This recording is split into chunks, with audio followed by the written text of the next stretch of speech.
Hello, I'm Matt Galloway, and this is the Current Podcast. We will invest in the entire pipeline of talent, from the workers themselves, through to the labor unions, through to the post-secondary institutions, through to the employers and the provinces. A Conservative government will cut red tape by 25% over the next 2 years. We'll impose a 2-for-1 rule. Every new regulation or rule will have to be matched with eliminating 2 existing ones. If any province or municipality wants federal investments, federal funds to build homes, they have to put in place laws that protect renters.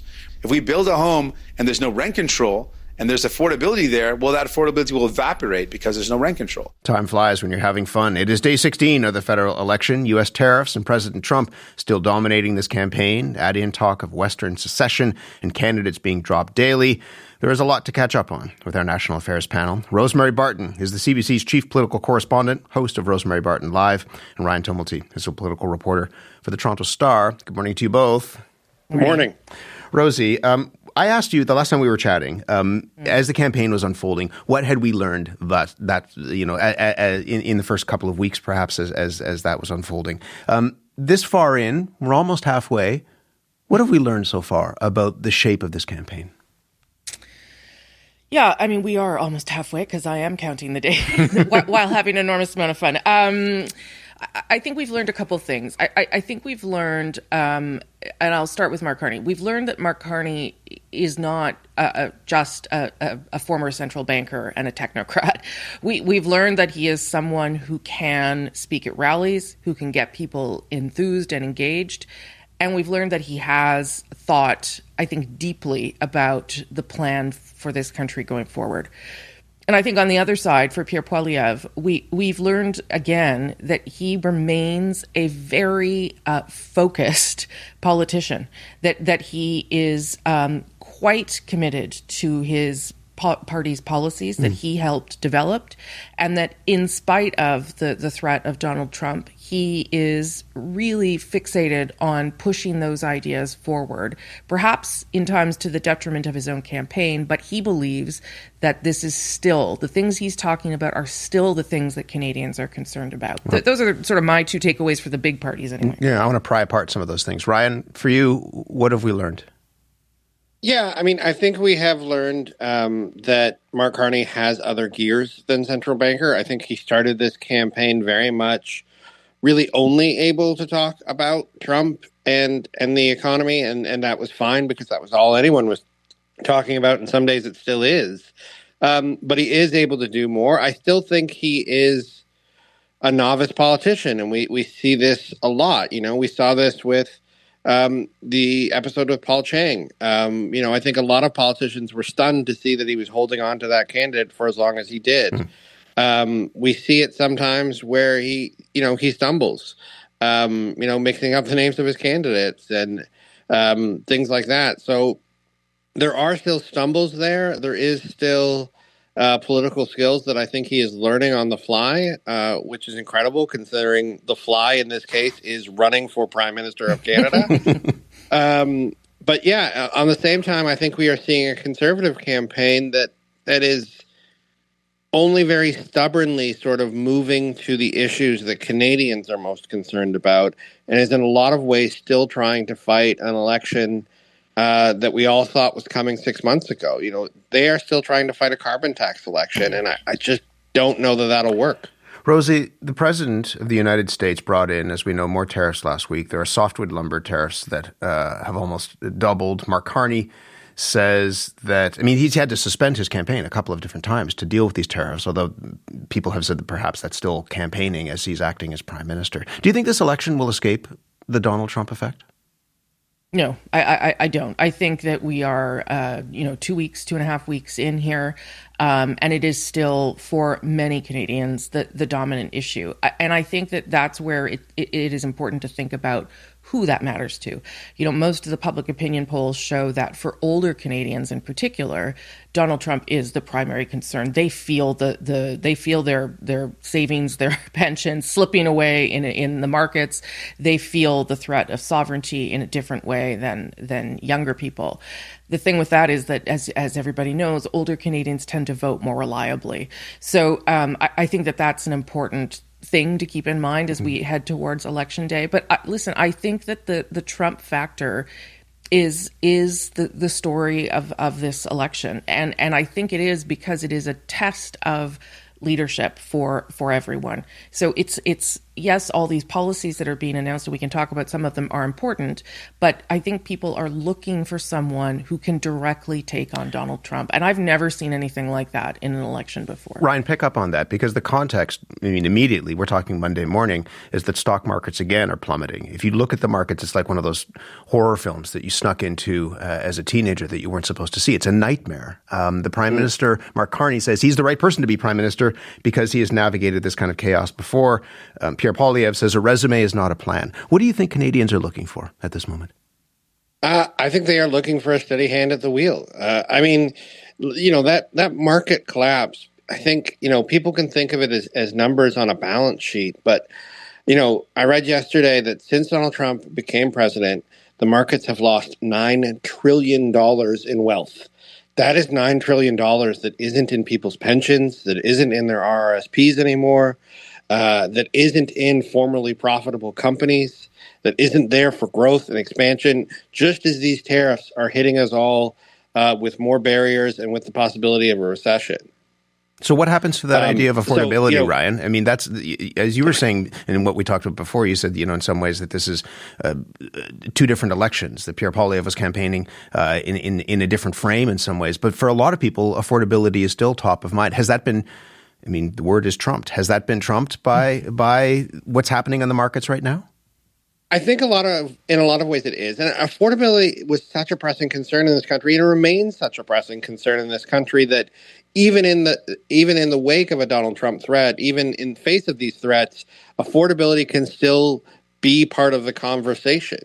I think one of the challenges for Pierre Poilievre going forward, though, is while in most public opinion polls he is shown as more dependable on, or more the better choice when it comes to affordability as a concern, it's not by a huge margin the way it was when he was running against Justin Trudeau.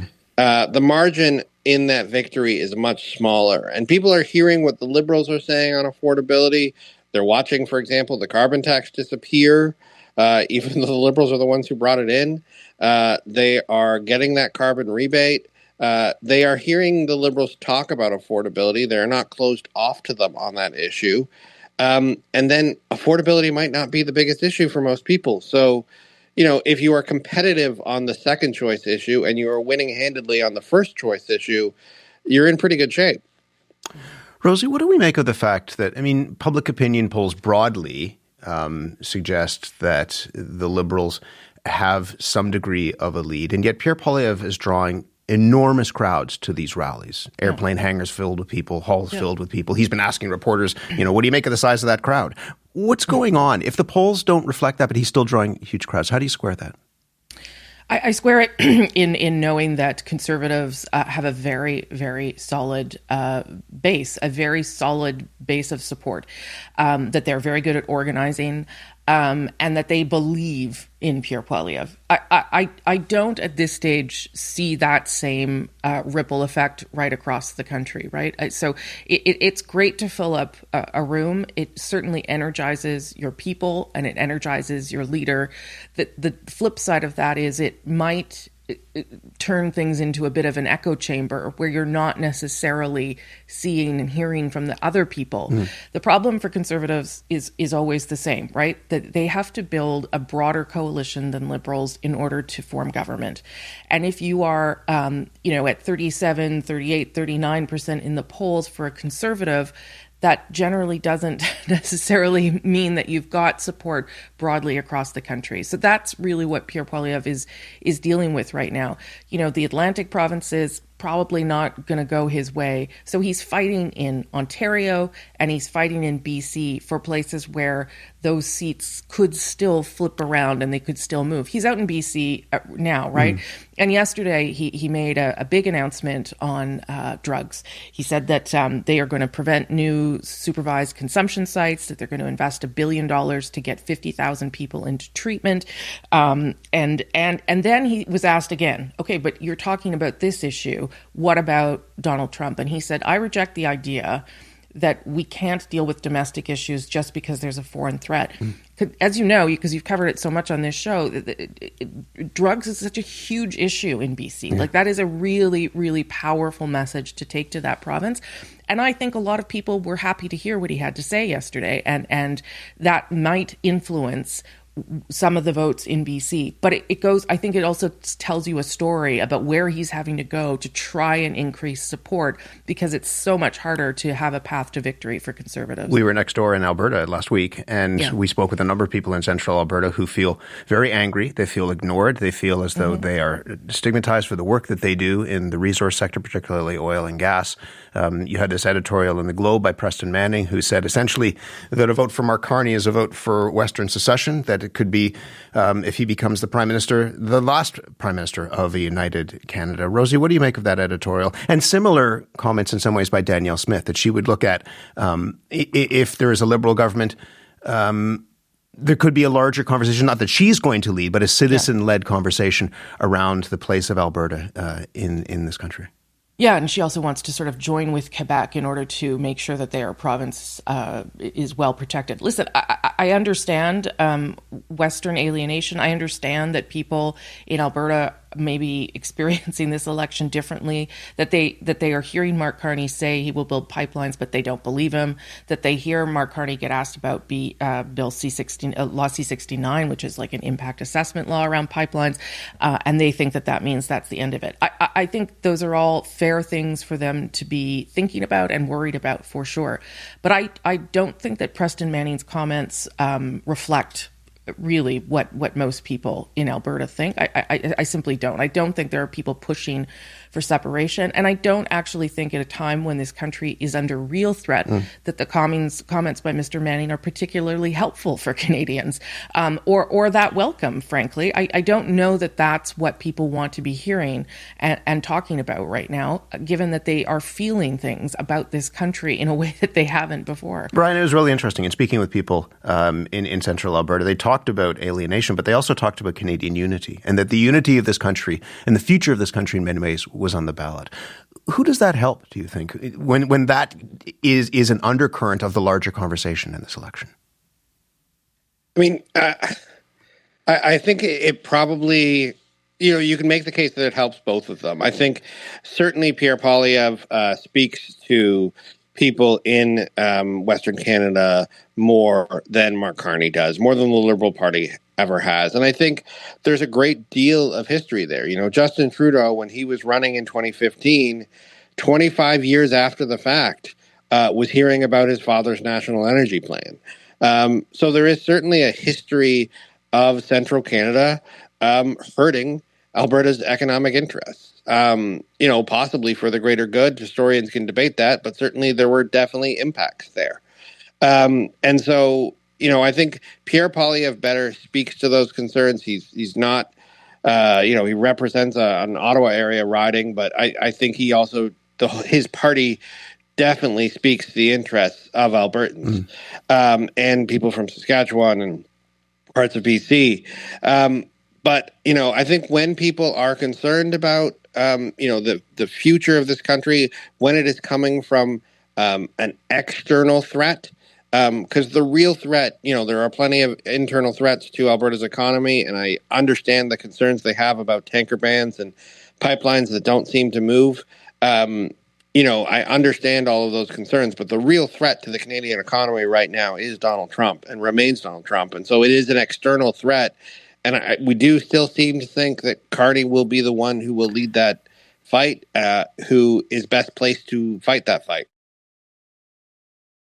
Rosie, let's talk about another province that will have certainly a big role in the outcome of this election, and that's Quebec. All 5 leaders were part of an extraordinary firing line on Radio Canada, the 5 Chefs interview.